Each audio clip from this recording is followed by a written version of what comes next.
খালের থই থই পানিতে দল বেঁধে জলকেলি করছে শত শত হাঁস, কিন্তু ৭০ বছর বয়সী বৃদ্ধ আব্দুল বারেক ডাকলেই পানিতে থাকা সেই হাঁস দল বেঁধে ছুটে আসছে ডাঙায়। এরপর খাবার খেয়ে আবার সেই হাঁস দল বেঁধে নেমে যাচ্ছে খালের পানিতে।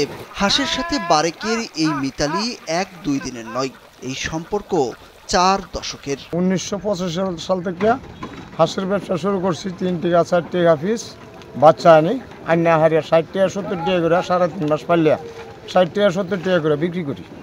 সেই থেকে আমার শুরু হয়েছে ব্যবসা, এখন পর্যন্ত ইনশাল্লাহ আছি আমি। আব্দুল বারেক জীবিকার তাগিদে অন্যের জমিতে কাজ করতেন। ১৯৮৫ সালের দিকে ৫০টি হাঁসের বাচ্চা ক্রয় করে লালন পালন করেন আব্দুল বারেক। ৩ মাস পর সে হাঁস বিক্রি করে লাভের মুখ দেখেন তিনি। এরপর থেকে হাঁস পালন করেই কেটে গেছে তার ৪০ বছর। স্থানীয়রা জানান, জীবনের দীর্ঘ ৪০ বছর আব্দুল বারেক হাঁসের সঙ্গেই কাটিয়েছেন। এজন্য অবুঝ এই প্রাণীর সঙ্গে গড়ে উঠেছে তার গভীর মিতালি। বৃদ্ধ বয়সে গ্রামের অনেকেই যখন নানা রোগ শোকে আক্রান্ত হয়ে বিছানায় পড়ে গেছেন, সেখানে ব্যতিক্রম আব্দুল বারেক। ৭০ বছর বয়সেও তিনি এখন শক্ত সামর্থ্য।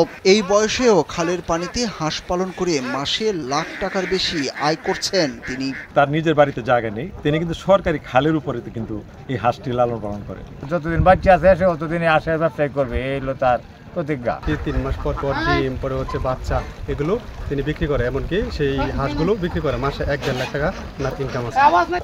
হাঁস পালন করে উনি ওনার ভাগ্য পরিবর্তন করেছে, যেটা দেখে এখন আমরা যারা তরুণ আছি, আমরা তরুণরা আসলে অনেক উৎসাহ পাই। আব্দুল বারেকের বাড়িতে হাঁস পালনের পর্যাপ্ত জায়গা নেই, তাই খালের পাড়ে মাচায় ঘর বেঁধে খালের মুক্ত পানিতে তিনি হাঁস লালন পালন করেন। প্রতিদিন সকালে মাচা থেকে হাঁস বের করে খালের পানিতে নামিয়ে দেওয়া হয়। বিকেলের পর সেই হাঁস আবার মাচার ঘরে তুলে আনেন আব্দুল বারেক।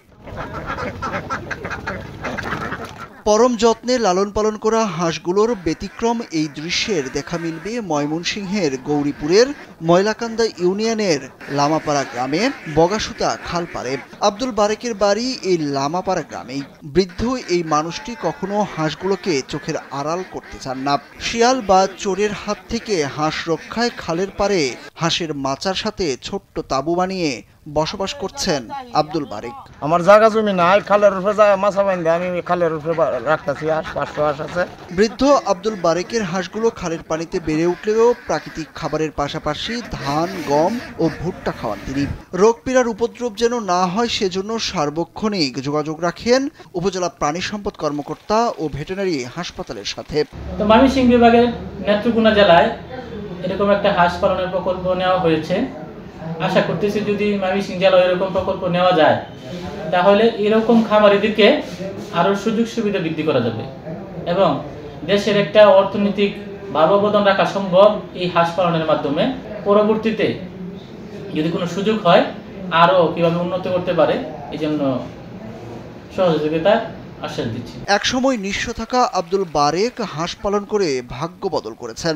গ্রামে জমি কিনে বাড়ি করেছেন। হাঁস বিক্রির আয়ে এক মেয়েকে বিয়ে ও 2 ছেলেকে বিদেশ পাঠিয়েছেন। তবে এরই মধ্যে বড় ছেলে সম্প্রতি বিদেশ থেকে ফিরে যোগ দিয়েছেন বাবার হাঁসের খামারেই। সুরুজ আহমেদ, কালবেলা।